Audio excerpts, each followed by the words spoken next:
Welcome to Fast Chats, presented by The Bomb Hole. Hey folks, welcome to our new show, Fast Chats. Now the concept behind this show, it's kind of like a bonus show. We got our normal podcast, we got our group chat. This is a little 30-minute shorter form podcast that we do over Zoom that we're just going to be sprinkling a few out throughout the winter. Little bonus podcast, little bonus nugs. So, without further ado, our first Fast Chat is Jamie Lynn. Hope you guys enjoy. Hey, we're rolling. We got Jamie Lynn on the show. Jamie, such an honor to have you in here. We're heading into winter right now. How you feeling, brother? I'm feeling great, man. Thanks for having me. I appreciate the opportunity, and it's always nice having a chat with you, Chris. I enjoy it. It's time for hot takes. We're going to jump right into hot takes here, Jamie. The first question I got is, who is your favorite up-and-coming rider? Oh, that's a tough question because I can't put my finger on just one, but I could give you a couple off the top of my head, Tosh Kroskov. He's a great human. He's got a great head on his shoulders and an incredible rider. Cannon Cummins is another kid that I think embodies what's true and unique in snowboarding. Estelle Pensiero, another rider that's up and coming. She's like family, ride with her quite a bit throughout the year. Mia Brooks is another woman, band's team rider. Awesome, very talented. And then Finn Feinstone is another kid that's really caught my eye. So as far as kids coming up, I mean, I can't pick just one because there's great hope for the future. Love that answer. Next question, steel or powder? I mean, powder for sure is something that, especially living up in Nelson, it's hard not to enjoy what's in your front yard. But I respect and appreciate people that put it on the line for a good rail too. Okay, who's got your favorite style ever on a snowboard? Oh, man. On a snowboard, I would have to go with Nicholas Mueller. I truly think the way he approaches a mountain and the lines that he draws and the tricks that he does naturally and spontaneously and does it with such a unique and beautiful style, I would have to go with Nicholas. But best style ever, Christian Osoy. Gangster answer. Question sidebar, total derail, moto, favorite style? Ricky Carmichael. I grew up kind of in the McGrath Emig generation, but seeing Ricky break into that, and I was at a Vegas Supercross race, and I got to witness Ricky Carmichael do a whip off this triple. That just, to me, in my mind, I thought, wow, that's like the sickest method I've ever seen in my life. Somebody from the stands took a photo, sent it to, I think, Oakley, and then Oakley ended up doing this really sick poster of it. If you ever get the chance, that's like sickest moto shot ever. And it was done by a non-professional photographer, which makes it even better. Okay, next question. Who's got your favorite method? Ooh, favorite method for skateboarding? Steve Caballero. Favorite method for snowboarding? Man, there's so many out there. But I always love watching Brian Aguchi do a proper method. He's really someone that just always comes correct with this method style. There's so many different styles that, Ben Ferguson, Nicholas Mueller, there's certain pictures and videos and times in person where I've seen these guys, Brock Crouch, another sick method. It's hard to pick just one. Solid. Who's got your favorite turn? A favorite turn, it's got to be Craig Kelly. But for that's just, man, he was such an inspiring rider growing up, riding and living and existing in Washington, and then seeing him take on the world. But never got old watching him make a turn. But another person that I really respect the way that they have board control is Billy Anderson. Billy knows how to turn a snowboard, and it's beautiful to watch. Solid answers. Next question we got is what's your favorite snowboard video ever made? Ah, man, I always say that Meltdown Project, the MacDog film, was something that was special to me, not only for the writing in it, but just the trip or trips that we took in the process of filming that video was something that was like so magical, chilly, incredible trip. First time to, all the mountains south of Santiago. The trip to New Zealand with that crew was unreal. And just a group of riders that we were in motorhomes with for a month was an amazing cast. Dave Lee, Todd Slosher, Joey McGuire, Peter Lon. And with those guys, the snowboarding was awesome, but just the experience of existing and traveling together where everyone just synced and meshed, and we were such good friends that it was just a really enjoyable experience. And I look back at those times with that movie project and, Ruben Sanchez and MacDog, another, just the whole crew. It was awesome. Meltdown Project. Great freaking answer. All right, next question. Best place to snowboard? I would put Alaska on top of that list. One, because it's absolutely terrifying, and the challenges of just getting to the drop-in spot and then getting to the bottom of the run is the anxiety, the fear, but then the sense of accomplishment when you get to the bottom is so exhilarating and so rewarding that experience is something that just embodies something unique and special. And it's such a huge environment. Like the mountains are massive, and when you could get in and get out, putting your life on the line like that every run, every day, and you survive, and you're getting on your flight flying home. It's just, man, it's exhilarating to say the least. But close second, and I'm partial to this, is Baldface. Just because it's such a unique and special spot. Jeff's done such a great job welcoming every guest that comes up there, but especially snowboarders and the snowboard community. Makes it unique. Oh yeah, great spot.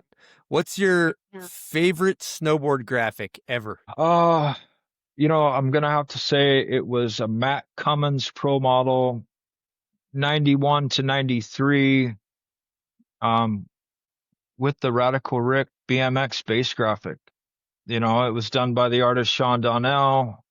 It was really a board that I rode a lot in the early days before I had the opportunity to have my own pro model. And I just I loved that Radical Rick BMX, whip base graphic. It was just something that I was proud to want to do a method and put it in its proper position off the jump.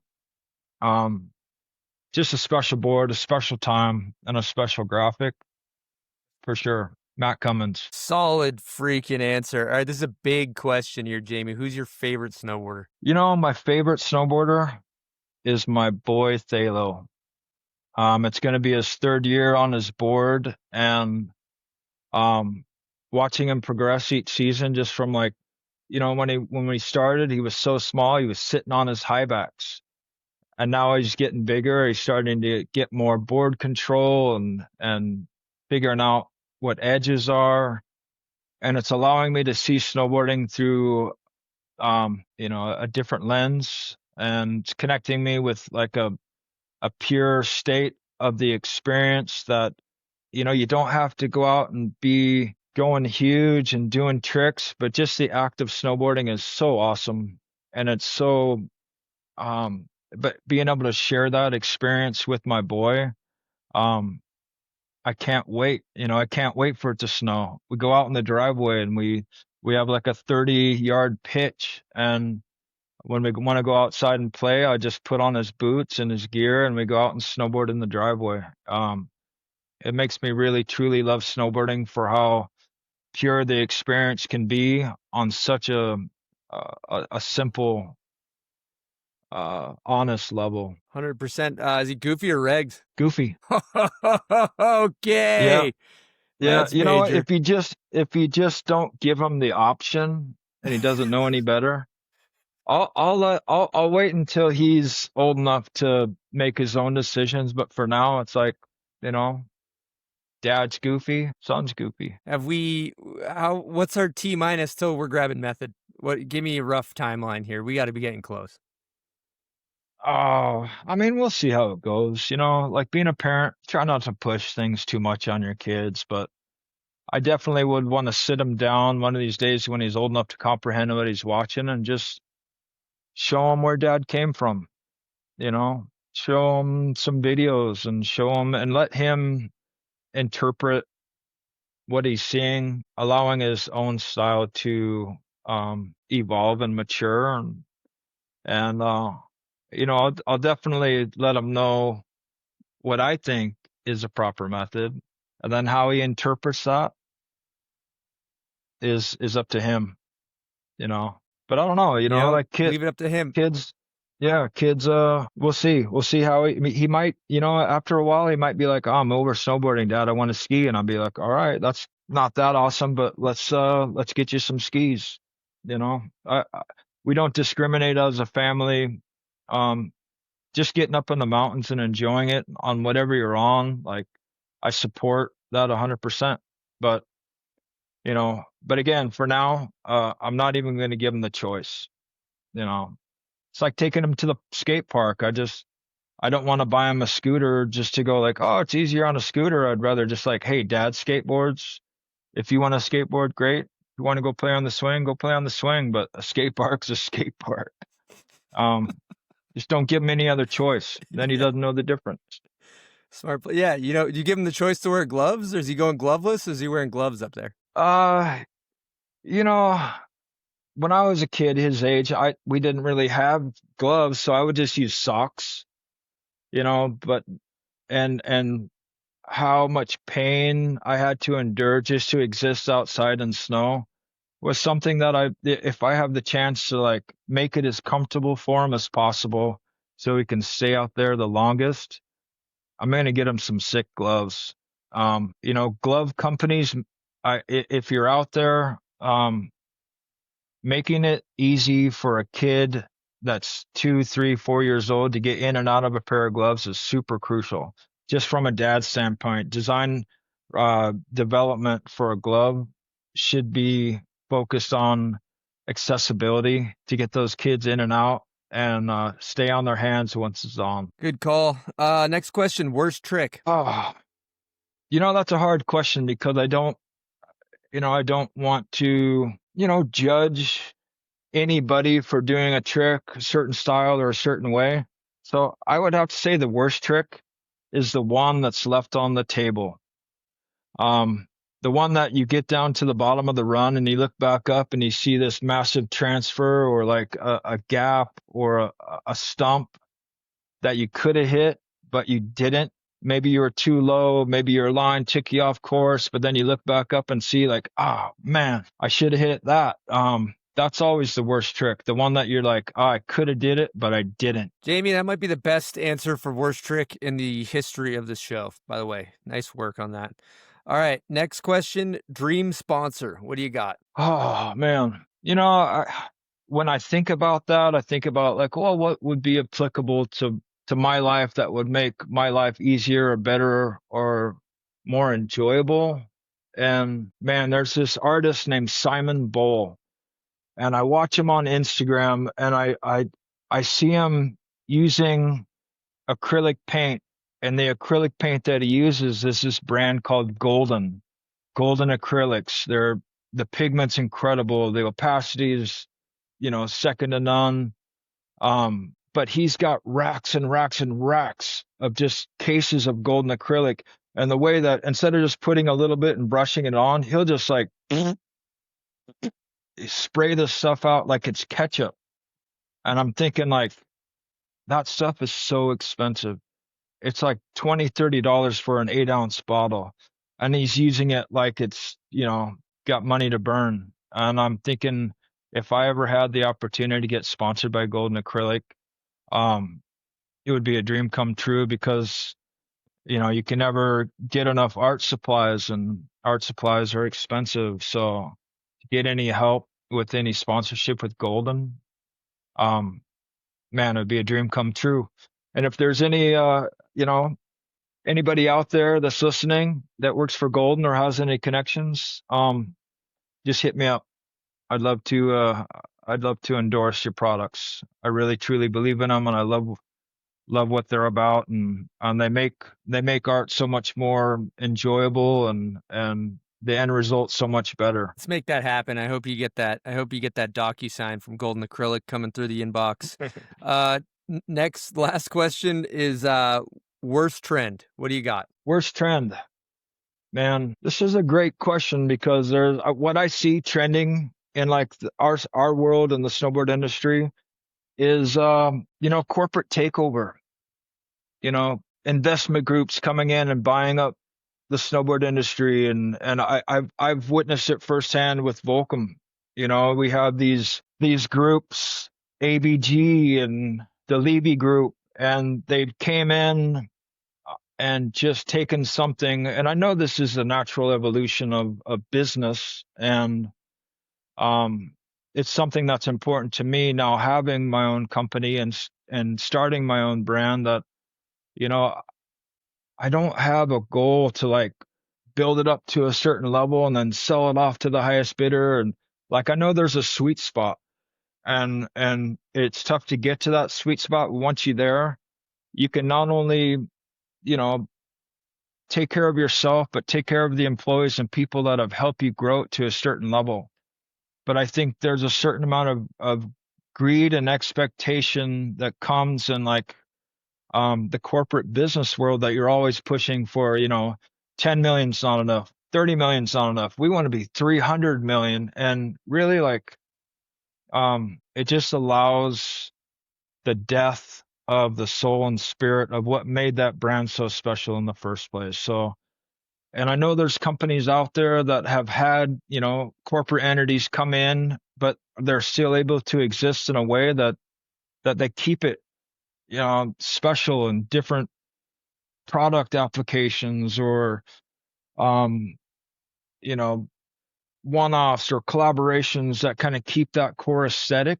No matter how big the company could be, Vans is a great example. I've loved what Vans have done all these years, and even though they have a parent company, they still really go out of their way to truly embrace the core aesthetic, the core retailer, and just with their team riders, you could see across the board, and snow, skate, and surf, they still take care of the people that have helped them get to a certain level, have a really good handle on the future, but really embrace and support the past, which is amazing. But yeah, just corporate takeover of the snowboard industry is the worst trend that I've seen these days. And I was looking at something this morning, and something caught my eye, and I thought it was relative to where we're at now, but it was it was a quote, and it was a quote about skateboarding. But then if you take out skateboarding and put in snowboarding, the future of snowboarding rests in the decisions and actions of those who snowboard. And I thought that was so applicable to where we are now. You as a consumer have a choice to support brands that come from the right place.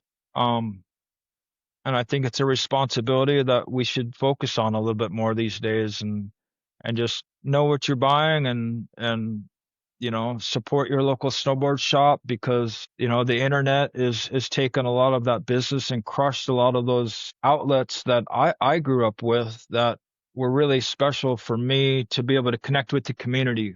All those other outlets just kind of disconnect you from the community that makes snowboarding so special. And I think it's a really important aspect of what we do and the way we do it. And anytime you have the chance to support that, I think we should. That was so beautifully articulate. Wow. Thank you for sharing that with us, Jamie. That was awesome. You came in and you dropped some knowledge on us, and I always appreciate you for that. 1910, you're a big part of this brand. You guys have been doing cool stuff. What do you guys got going on with 1910? Oh, man, it's been such an awesome journey. Um, it's an opportunity, I think, for us to use all the knowledge and stuff that I've learned over the last 30 plus years with all the other sponsors I've had an opportunity to grow up with. It started pretty humbly with just doing art with Scove. And then it transitioned into murals and then prints into apparel. And this year's pretty exciting because it's the opportunity to launch an outerwear program with 1910. And we're going to have this next year. We're going to put some pieces out there and kind of let it marinate. And then it will be dropping 26, 27 in stores. That's exciting. When I look at 1910, it kind of reminds me of Volcom in the early days. Like it's got that really grassroots feel. Did you pull some inspo from the early days when you were over at Volcom? Yeah. Yeah. I mean, of course, those were important times just because everything was so new and there wasn't really anything before us to show us the way. So we're just kind of making it up as we go along. And I think with what we're doing with 1910, and Volcom was a huge inspiration, but also with Joel Gomez with Sessions, like developing Sessions outerwear program really helped lay the foundation for me to see what it takes to develop an outerwear program. And I learned a lot through that process. And then just seeing Volcom in the early days, it was it was something that the development of their outerwear wasn't really, it was just kind of like, not really a serious program that they started. They were just like, hey, let's make some cool stuff that we could use as outerwear, but it really wasn't a focus like outerwear launch or outerwear push. It was just more kind of like more fashion statements, like let's just make cool stuff that we could use on the mountain. But as far as it being a technical outerwear, it was far from it, but it was really sick. And then just I think with what we're doing with 1910, it's a little bit more focused. My level of what I feel as far as technical outerwear, I set the bar pretty high. And not that we're trying to reinvent the wheel with technical outerwear, but we're making it really quality stuff that we can have fun and exist in all environments up on the mountains or the streets. Are you guys going to be starting a team? We are. We have a list of riders that we're supporting, and for me that's a huge opportunity because it seems like for me in my career it's come full circle. I get to experience going from the Grom that's 19, 20, 21 years old, getting a check for the first time or getting a box of clothes or outerwear for the first time. Now I have the opportunity to be the one to give those kids out there maybe their first opportunity at sponsorship. It really means a lot to me. Oh, that's exciting. That's really cool to hear. Which kind of brings me to my next question. All right, you're building a 1910 team. You got all these talented riders out there. There's a lot of rippers. What are you looking for in a team rider to fit your guys' brand? I mean, someone that's well-rounded, that loves snowboarding on all levels, whether it's park, rails, backcountry free riding. I think someone that encompasses like a well-rounded snowboard application would be the riders that we're looking for. And kids that just want to have fun, that wanna go out and do what they do because they truly love it and their heart and conviction is in the right place. We being up in Canada, like I have a little bit more access to Canadian riders, but there's riders all the way up and down the West Coast, East Coast, even Europe that we're looking at. I think someone that just embodies a well-rounded riding style and has the kind of attitude and character that just portrays the kind of energy that looks like they're having a good time. It's important. I love that.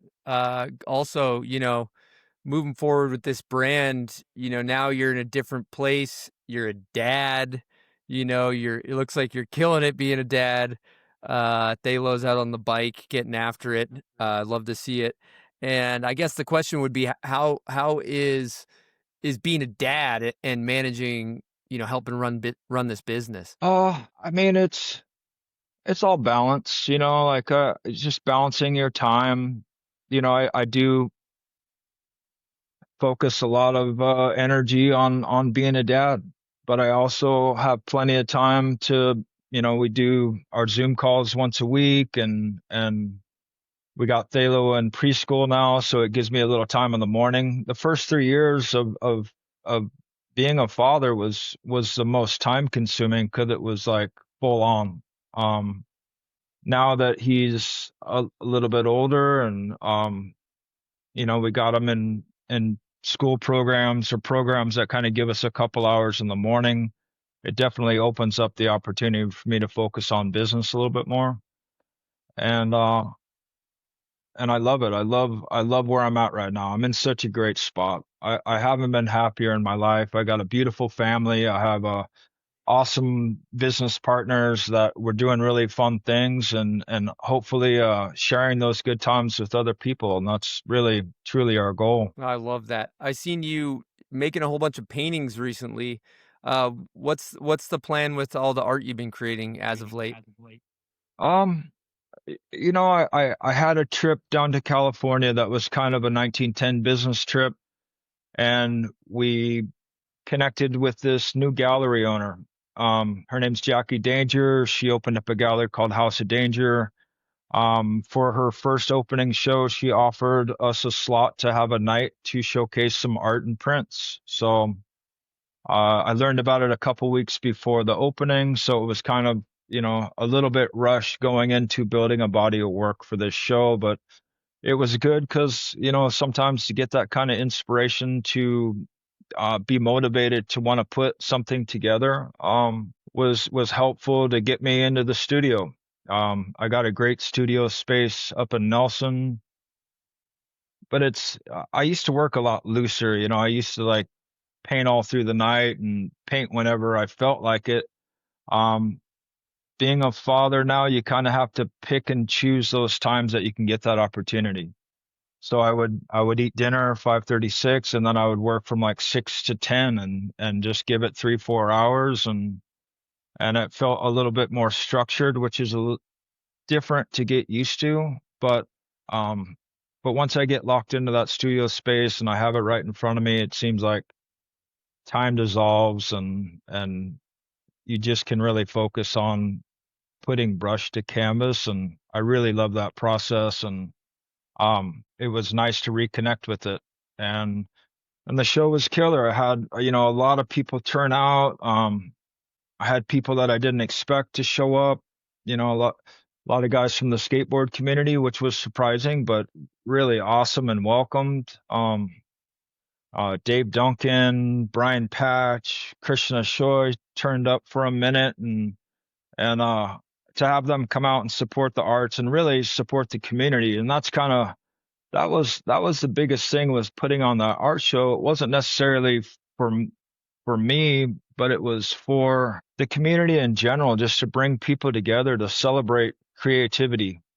And I think that was one of the important elements of getting that show together, was just an opportunity to come out on a Wednesday night and see friends that you haven't seen in a while, make new ones, and then just, celebrate the culture and celebrate the community. I love seeing that. I'm so curious too. You got a son.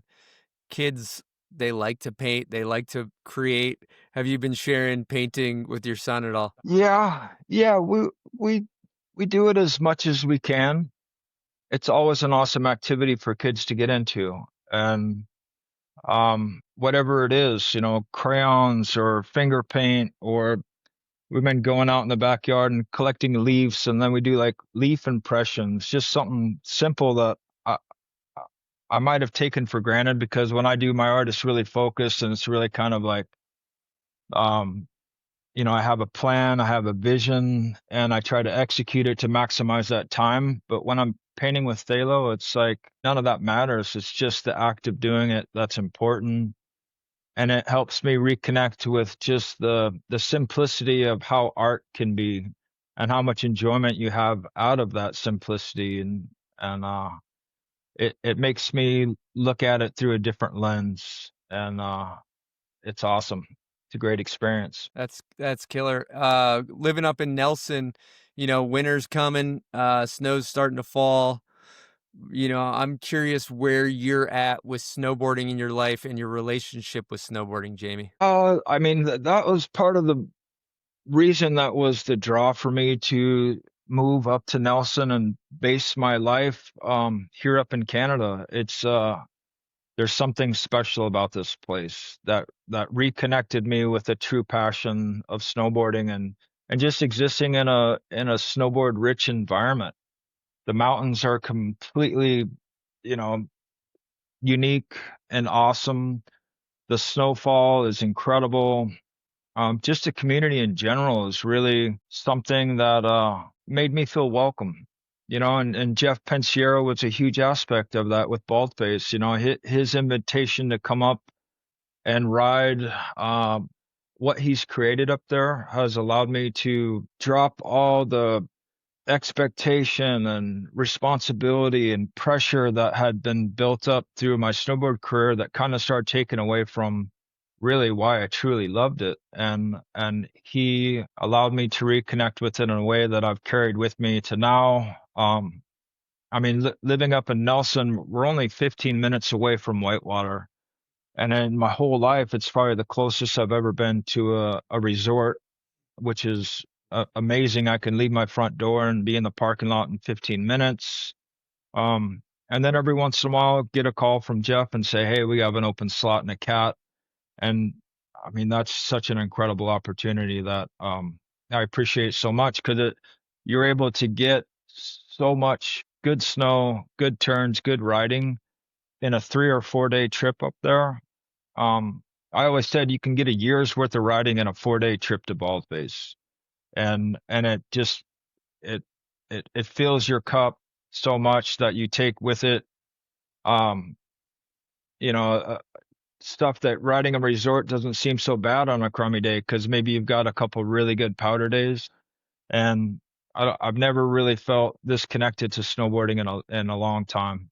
So I'm really happy that I made the choice to base my life and my residence up in Nelson, BC. God, I love hearing that, Jamie. That makes me so happy. Now, going back to getting the invite from Jeff, when he hits you up to go up there, do you do guiding up there, or are you just going up as a civilian boarder for good times? Just as a civilian boarder, but through the experiences of going up there and be a part of what they do and the way they make it so special, I've learned a lot. And we do I've done the uh, risk maturity course up there at the beginning of the season, and that's huge to learn a lot of what it takes to enter into a backcountry environment and do it with education, first aid training, and just knowledge of your environment, whether it be snowpack history, aspect of slope, temperature, wind, all those elements. I used to just enter into the backcountry of just like, however it snowed last night. Like if it was deep, it was going to be good, and that's a really dangerous way to approach backcountry snowboarding. And now knowing a lot more information, it helps me do it with risk management in mind, and I think being safer for not only yourself but the others that you experience with is a really important aspect of existing and snowboarding in a backcountry environment. Killer.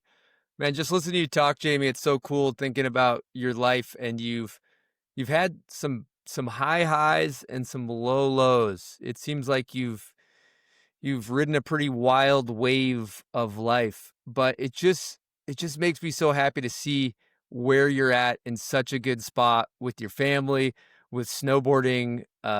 It's just inspiring. So I just there's not really a question there, but maybe just tee off on the wild ride of life leading you to where you are now. I don't know if that's too vague or not. I mean, I definitely understand that inquiry.